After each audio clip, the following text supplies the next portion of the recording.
Hello students, I am Kamlesh and in this video we are going to discuss our next topic that is Elizabethan sonnetiers. Elizabethan के time पे जो sonnet लिखते थे उनके बारे में हमारा ये टॉपिक है। तो एलिजाबेथन का टाइम पीरियड था कितना, 1558 से लेके 1603 तक इनका रेन था, मतलब इनका राज्य था। मतलब उस टाइम पे एलिजाबेथ क्वीन थी, तो उस टाइम पे जो लोग सोनेट लिखते थे उनका ये उसके बारे में ये टॉपिक है। वो कौन कौन से, क्या उनका स्टाइल था, क्या उनमें क्वालिटीज़ थी। तो सबसे पहले हम बात करते हैं कि सोनेट होता क्या है। तो sonnet is a perfect flower in the garden of lyrical poetry. मतलब पोइट्री में एक परफेक्ट फ्लावर माना जाता है। मतलब ये एक परफेक्ट जॉनरा जो कि बहुत फेमस है, बहुत पॉपुलर है।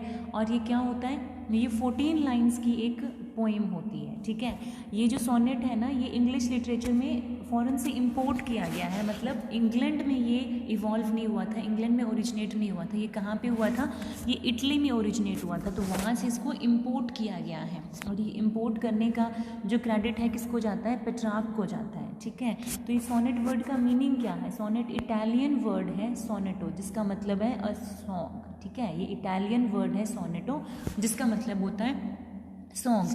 किसने इसको फ्लरिश किया था, उनमें फेमस हैं एक तो पेट्रार्क है, दांते हैं और टेसो। ये तीन जो पोइट हैं जिनको क्रेडिट जाता है कि इन्होंने इटली से इसको इंपोर्ट किया और फिर इन्हीं के हाथों में ये फ्लरिश हुआ। मींस इन लोगों ने बहुत ज़्यादा सोनेट्स लिखे, या एक तरह से कहें कि इन्होंने सोनेट्स का ट्रेंड सेट किया था इंग्लिश पोइट्री में। ये एक छोटी पोएम होती है 14 लाइन्स की। कितने लाइन्स होते हैं सोनेट में, 14 लाइन्स होते हैं। और इसमें सबसे इंपॉर्टेंट चीज़ क्या है, इसमें एक थिंग, एक आइडिया, एक इमोशन, सिंगल इमोशन पे बेस्ड होती है। मतलब पूरी पोएम का इमोशन है वो सेम हो रहा है। ऐसा नहीं है कि मूड चेंज हो रहा है। बहुत लंबी पोएम है और कभी कोई मूड है, कभी कोई इन्वायरमेंट दिखाया जा रहा है, कभी कोई इशू उठाया जा रहा है, ऐसा नहीं है। सिंगल थॉट पे पूरा जो आपका सोनेट है वो बेस्ड होता है। ये ना बेसिकली दो पार्ट्स में डिवाइड होता है। एक तो होता है 8 लाइन्स का ऑक्टेव। ठीक है, एक होता है ऑक्टेव, दूसरा है आपका सेस्टेट। तो इनके वर्ड के मीनिंग से ही आपको पता है, ऑक्टेव 8 लाइन्स होती हैं, सेस्टेट में कितनी बची 6 लाइन्स, क्योंकि 6 + 8 कितना बनता है 14 लाइन्स। तो हमें पता है कि सोनेट है 14 लाइन्स की एक पोएम है। सबसे पहला ऑक्टेव और प्लस 6 लाइन्स का, इसको बोलते हैं सेस्टेट। अब ऑक्टेव की राइम स्कीम क्या होती है, ABB है, ABB, ये इसकी राइम स्कीम होती है। अब राइम स्कीम को आप समझने की कोशिश करिए। देखिए, जैसे कि कोई एक लाइन है, उसके लास्ट में आया आपका स्टार। ठीक है, फिर सेकेंड लाइन के लास्ट में यहाँ पे आ गया गियर। ये सिर्फ आपको एग्जाम्पल दे रही हूँ मैं। ठीक है, फिर आ गया स्टार फार सपोज, फिर 4th लाइन के लास्ट में आ गया फियर। ठीक है, तो अब इसका साउंड जो आर, ये वाला जो साउंड है, इसको हम ए मान लेते हैं। ठीक है, इसको ईयर, इसको हम बी मान लेते हैं। अगेन आर, तो ये क्या हो गया, ए मानना था, ए, और ईयर, फिर ये क्या बन गया बी। तो इसका राइम स्कीम क्या हो गया, ABAB। ठीक है, तो ये राइम स्कीम होता है। तो इसमें जो आपका ऑक्टेव है, इसमें राइम स्कीम कैसा होता है, ABBA। मतलब फर्स्ट और थर्ड लाइन का राइम स्कीम सेम, फर्स्ट और फोर्थ का सेम होता है, सेकंड और थर्ड का सेम होता है। ठीक है, अब सेस्टेट में ये अलग अलग होता है। सेस्टेट में CDE या CD एक तो ये हो सकता है आपका ऑप्शन, एक ये हो सकता है, या फिर CDEDEC। तो ये आपका इसमें ऑप्शंस होते हैं कि आपका राइम स्कीम किस किस तरह से हो सकता है। द थीम और emotion in most cases is love and it's varied moods. तो इसमें लव और उसके अलग अलग मूड्स को दिखाया जाता है। उन्हीं मूड पे बेसिस्ड हमारा एक सिंगल आइडिया या सिंगल थॉट होता है, जिसको कि सोनेट में प्रेजेंट किया जाता है। The theme or emotion in most cases is love and varied moods, and somewhere in the sonnet, mostly between octave and sestet, there remain a volta or jump of thought। मतलब इसका क्या मतलब है jump of thought का, कि जो आपका पहले के ऑक्टेव में जो आप इशू उठाते हो, सपोज कोई प्रॉब्लम होती है, तो अगले सेस्टेट में उसी का सोल्यूशन होता है। यानी कि जंप ऑफ थॉट होता है, एक ही सीक्वेंस से रिलेटेड या एक ही सिचुएशन से रिलेटेड। सपोज ऑक्टेव में आप कोई प्रॉब्लम शो करते हो और सेस्टेट में उसी का सोल्यूशन होता है। तो हमारे एलिजाबेथन सोनेटियर थे कौन कौन से, थॉमस यार्ड था, अर्ल ऑफ सूरे हेनरी हावर्ड को बोला जाता है, हेनरी हावर्ड को अर्ल ऑफ सूरे बोला जाता था। और फिलिप सिडनी, माइकल ड्रेटन है, सैमुअल डेनियल है, एडमंड स्पेंसर है, विलियम शेक्सपियर है। तो ये आपके एलिजाबेथन ईरा के सोनेटियर थे। सबसे पहले हम स्टडी करते हैं थॉमस यार्ड को। सो थॉमस यार्ड, इसी ने इसको इनोवेट किया था, सोनेट को इंग्लिश लिटरेचर में इसको इन्होंने ही फ्लरिश किया था। इन्होंने इन टोटल 31 सोनेट्स लिखे हैं जो कि बहुत इनके इम्पॉर्टेंट हैं, और ये कौन सी बुक में पब्लिश हुए हैं? टोटेल की मिसलेनी में इनको पब्लिश किया गया है। ये जो हैं इनमें से जो इन्होंने 31 सोनेट्स लिखे हैं इनमें से 10 हैं पेट्रार्क ने जो सोनेट लिखे थे उनकी ट्रांसलेशन है, और 21 इनके ओरिजिनल हैं, 21 इन्होंने खुद लिखे थे।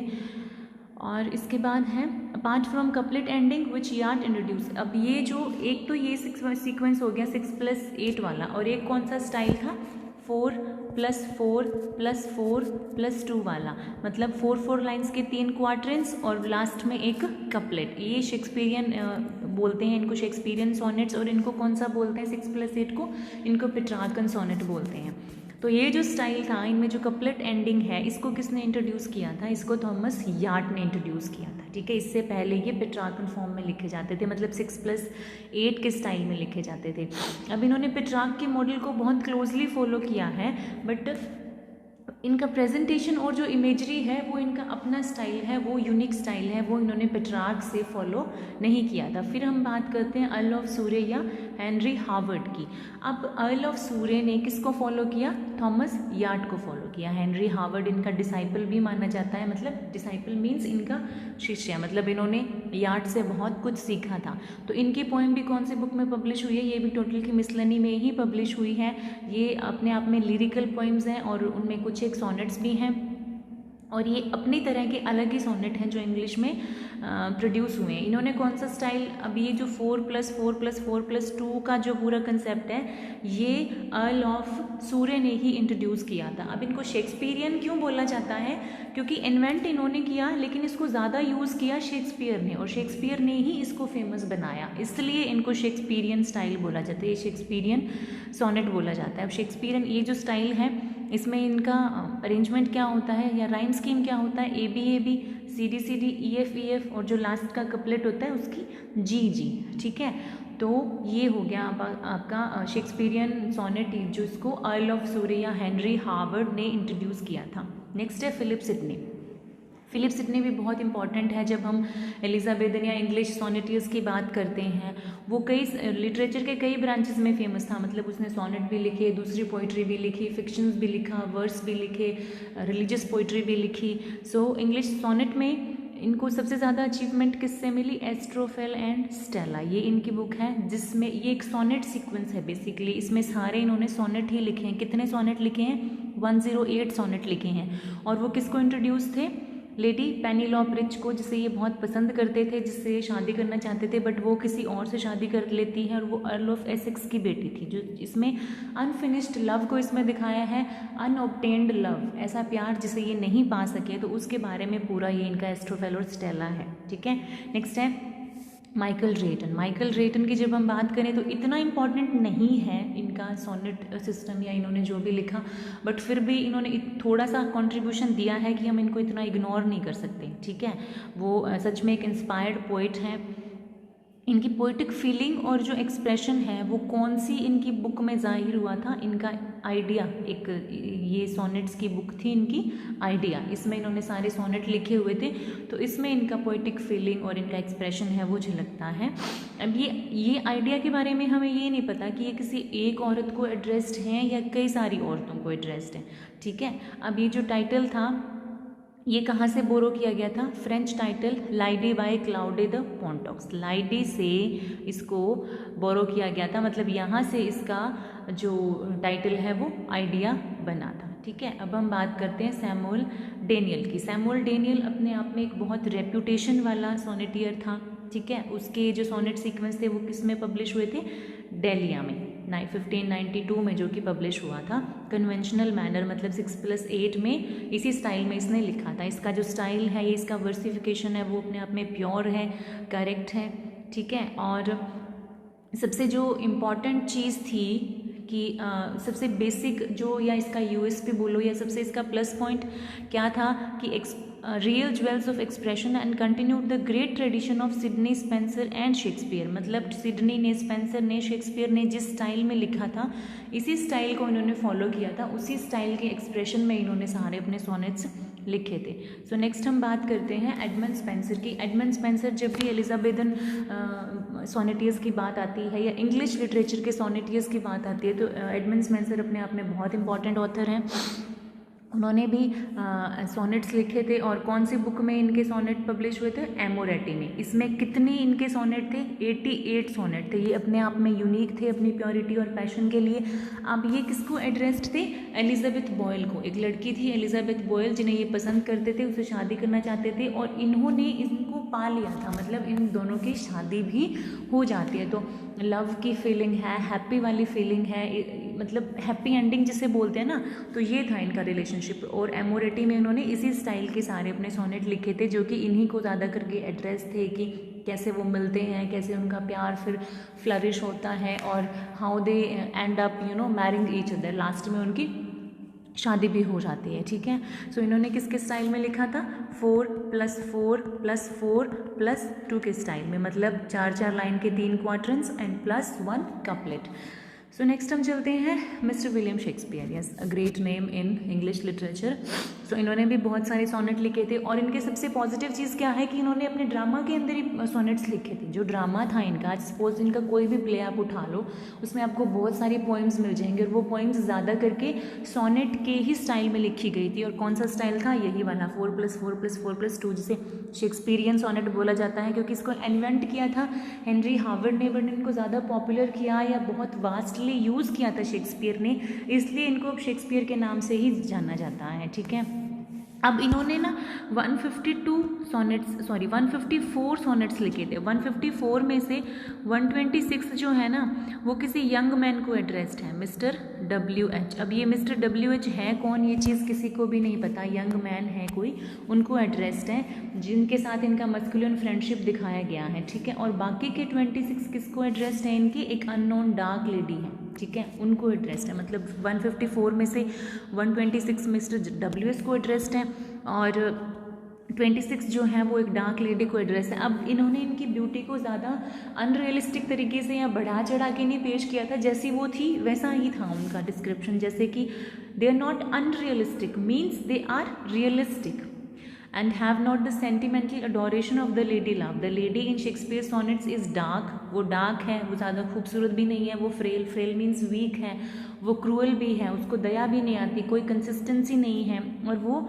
काइंड है। तो ये सारे जो असल में था, मतलब उनकी खूबसूरती को ज़्यादा बढ़ा चढ़ा के या झूठी मूठी बातें नहीं करी गई थी, जो जैसी वो हैं वैसा ही उनके बारे में डिस्क्रिप्शन दिया था मिस्टर विलियम शेक्सपियर ने।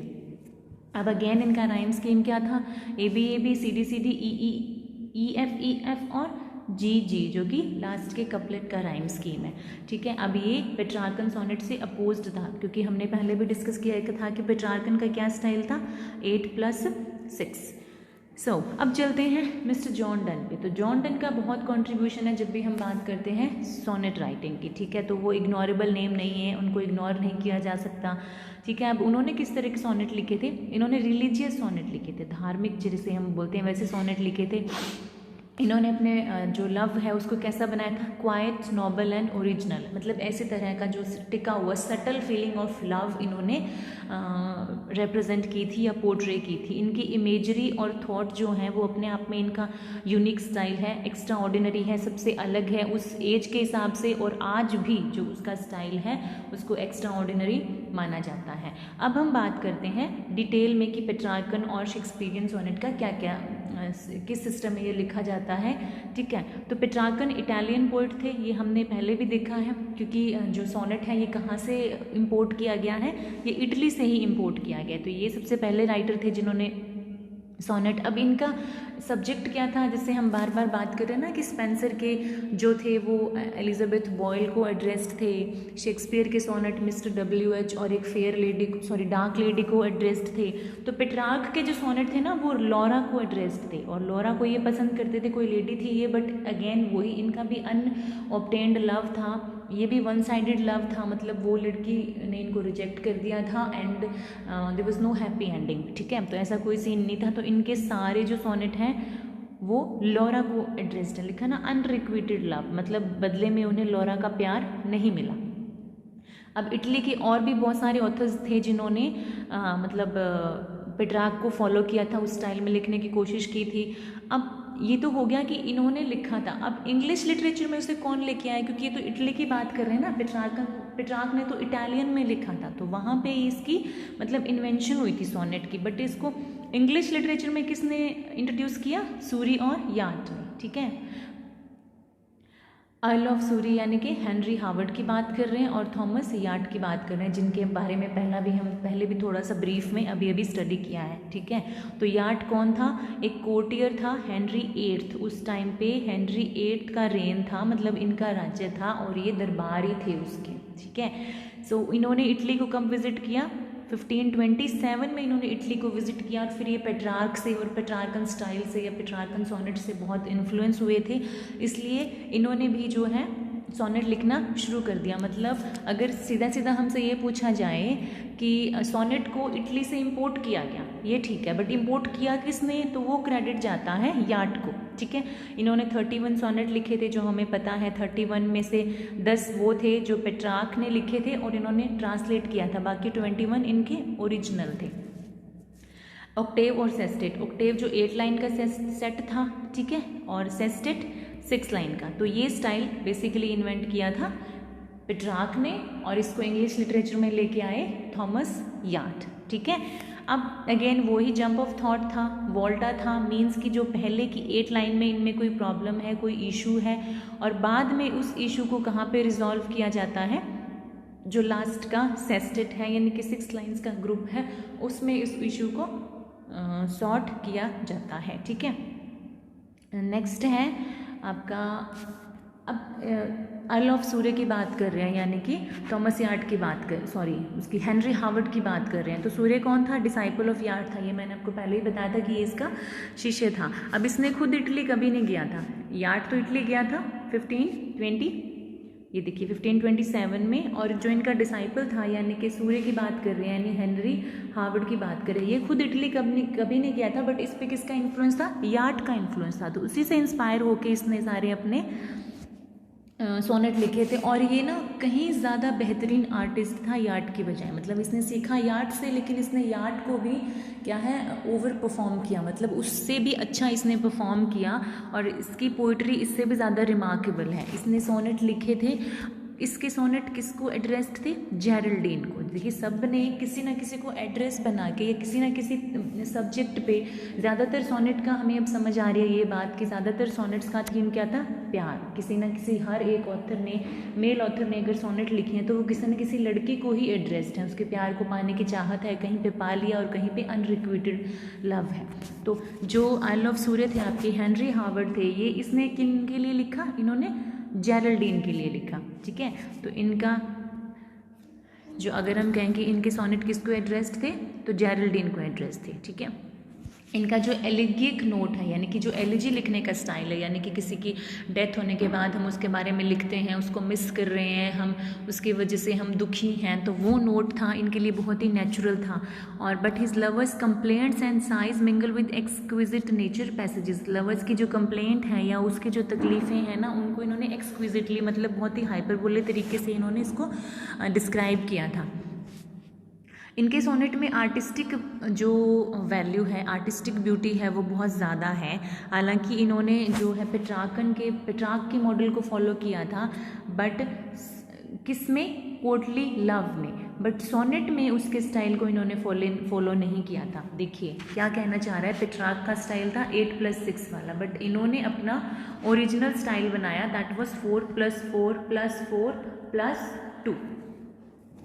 ठीक है। तो he divides the sonnet into 3 quatrains with the concluding couplet. अब ये 3 क्वार्टरन्स हो गए 4-4 लाइंस की, और लास्ट में एक हो गया कपलेट, जिसे हम हिंदी में दोहा भी बोलते हैं, 2 लाइंस का दोहा। So this style was later on followed by Shakespeare. देखो आ गया ना कि ये स्टाइल को बाद में शेक्सपियर ने फॉलो किया था, इन्हीं ने ज़्यादा वास्टली यूज़ किया, इन्होंने ही ज़्यादा फेमस किया, इसीलिए इस स्टाइल को क्या है, शेक्सपियरियन सोनेट बोला जाता है। ठीक है। अब याट ने कहाँ से इंपोर्ट किया था, इटली से, और हेनरी हार्वर्ड ने यानी अर्ल ऑफ सूरे ने उसको इंग्लिश फॉर्म में इन्वेंट किया। ठीक है। सो उनके सॉन्ग और सोनेट कहाँ पे पब्लिश हुए थे, टोटल की मिसलेनी में, ये हम पहले ही इनके बारे में स्टडी कर चुके हैं। अब इनकी जो टेक्निकल जो क्वालिटी थी ना, वो एलिजाबेथन के टाइम पे उस टाइम रियलाइज़ नहीं की गई थी कि ये कितनी इंपॉर्टेंट चीज़ है या कितना इंपॉर्टेंट एक जॉनरा होने वाला है इंग्लिश लिटरेचर का। तो रिकग्निशन कब मिली, एलिजाबेथन के रेन के बाद, मतलब एलिजाबेथन के राज्य के बाद इनको इतनी पहचान मिली कि ये बहुत ही पॉपुलर स्टाइल होने वाला है। उस टाइम पे ये इतना पॉपुलर नहीं था। ठीक है। अब एस्ट्रोफेल एंड स्टेला जो कि 1594 में फेमस हुआ था, इसमें सिडनी किसकी बात कर रहे हैं, अपने पैशन पेनिलोप की बात कर रहे हैं, जिसके जो अर्ल ऑफ एसेक्स की बेटी थी, और बाद में उससे किसने शादी कर ली थी, लॉर्ड रिच के साथ उसने शादी कर ली थी। मतलब पेनिलोप ने जो सिडनी है इनके प्यार को रिजेक्ट कर दिया था और उन्होंने लॉर्ड रिच से शादी कर ली थी। ठीक है। सो ये हो गया आपका बेसिक की कहाँ से ये इंपोर्ट किया और इंग्लिश लिटरेचर में किसने इसको फ्लरिश किया। अब हम सिडनी की क्वालिटी की बात करने की, उसने कैसा लिखा था, उसमें नाइटली और प्लेटोनिक पैशन था। प्लेटोनिक पैशन मतलब ऐसा प्यार जिसका फिजिकल प्लेजर से कोई लेना देना ना हो, मतलब आत्मा से आत्मा का मिलन वाला प्यार। ठीक है। सो अब ये सिचुएशन इन्होंने कहाँ पे जाहिर की है, एस्ट्रोफेल एंड स्टेला में। अब इन्होंने बहुत सारे सब्सिडरी थीम या सब प्लॉट भी उसमें उन्होंने ऐड किए हैं, और इनके थीम कहाँ से इंस्पायर है, ह्यूमनिज्म ऑफ रेनेसां से। मतलब रेनेसां का जो ह्यूमनिज्म का स्पिरिट था ना, वो स्पिरिट सिडनी के सोनेट में देखने को मिलता है। हम रेनेसां को ऑलरेडी बहुत डिटेल में डिस्कस कर चुके हैं हमारी पुराने वीडियोज़ में। ठीक है। तो अब इनका स्टाइल पेट्रार्क के जैसा था, मतलब फॉर्म, टोन और स्टाइल, ये तीनों चीज़ें ना पेट्रार्क के जैसी थी। किसकी बात कर रहे हैं, सिडनी की बात कर रहे हैं। ठीक है। तो सिडनी अपने आप में बहुत इंपॉर्टेंट एलिजाबेथन सोनेटियर था, शेक्सपियर को सबसे बेस्ट माना जाता है, और सिडनी उसके बाद में दूसरे नंबर पे आते हैं। ठीक है। सबसे बेस्ट एलिजाबेथन सोनेटियर थे मिस्टर विलियम शेक्सपियर। मतलब शेक्सपियर ने तो जो लिखा है ना, जिस जॉनरा में उन्होंने लिखा है उसके तो वो नंबर 1 है ही है। ठीक है। तो फिलिप सिडनी उनके बाद दूसरे नंबर पे आते हैं। फिर हम बात करते हैं एडमंड स्पेंसर के एमोरेती की। ये हमने पहले किया था कि किसको एड्रेस्ड थे, ये एलिजाबेथ बोयल को एड्रेस थी। ठीक है। जो उनकी वाइफ बन जाती है बाद में।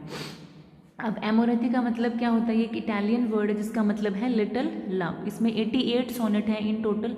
ठीक है। और वे अपने आप में यूनिक हैं, अपने प्योरिटी की वजह से, अपने पैशन की वजह से वो प्यार को पोर्ट्रे कर रहे हैं बिना किसी सिन के या बिना किसी रिमोर्स, मतलब बिना किसी रिग्रेट के, बिना किसी अफसोस के, क्योंकि उनका प्यार जैसे हैप्पी एंडिंग वाला था। वो भी उन्होंने उनके प्यार को एक्सेप्ट कर लिया था, उनके प्रपोजल को, और बाद में उनकी शादी भी हो जाती, तो रिमोर्स का तो कोई सीन बनता ही नहीं है। ठीक है।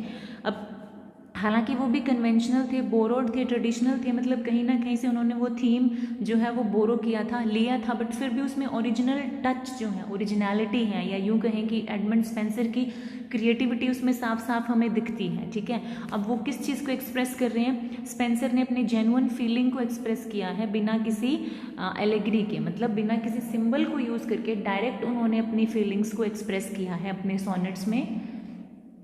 और उनके जो सोनेट का स्टाइल है वो सबसे अलग है। 3 क्वार्टरन है, अगेन 4+4+4+2, यानी कि ABBA, CD EF और GG, ये वाला इनका राइम स्कीम रहेगा। अब इनके सोनेट को लिंक्ड भी बोला जाता है, क्योंकि जैसे फर्स्ट क्वाड्रेंट खत्म हुआ तो आगे से उसी थॉट को सेकंड क्वाड्रेंट में फॉलो किया जा रहा है, या उसी थॉट को आगे मूव ऑन किया जा रहा है। ठीक है। तो इसी तरह से, इसी वजह से इनको लिंक्ड सोनेट भी बोला जाता है। अब इनकी जो राइम स्कीम है वो सिडनी से अलग थी, क्योंकि इन्होंने किस स्कीम में लिखा, ABABAB BC BE BE ED CD EE। इनकी राइम स्कीम ना ही तो शेक्सपियर से मिलती थी और ना ही जो पेट्रार्कन सोनेट था उससे मिलती थी। ठीक है। अब बात करते हैं कि शेक्सपियर के सोनेट्स की क्या क्या क्वालिटीज़ थी। तो शेक्सपियर के सोनेट सिडनी और स्पेंसर दोनों से ही अलग थे। राइम स्कीम हमने पहले ही बात कर ली कि सिडनी की राइम स्कीम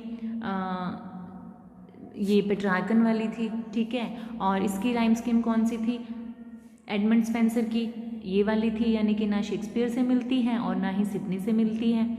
तो शेक्सपियर की जो राइम स्कीम है वो ना ही स्पेंसर से मिली और ना ही सिडनी से मिली, ठीक है। अब इनमें कुछ पोएम्स हैं, 154 हैं इन टोटल, ठीक है। उनमें से 126 किसको एड्रेस्ड है, मिस्टर WH को, जो इनका एक यंग फ्रेंड है। वहाँ पे इनकी मस्कुलिन फ्रेंडशिप को दिखाया गया है। और जो बाकी बचे 26, रेस्ट ऑफ देम मीन्स 26 किसको एड्रेस्ड है, एक अननोन लेडी है। अब ये मिस्टर WH और ये अननोन लेडी है कौन, ये आज तक हमें पता नहीं चल पाया, ये आज तक एक मिस्ट्री है, ठीक है।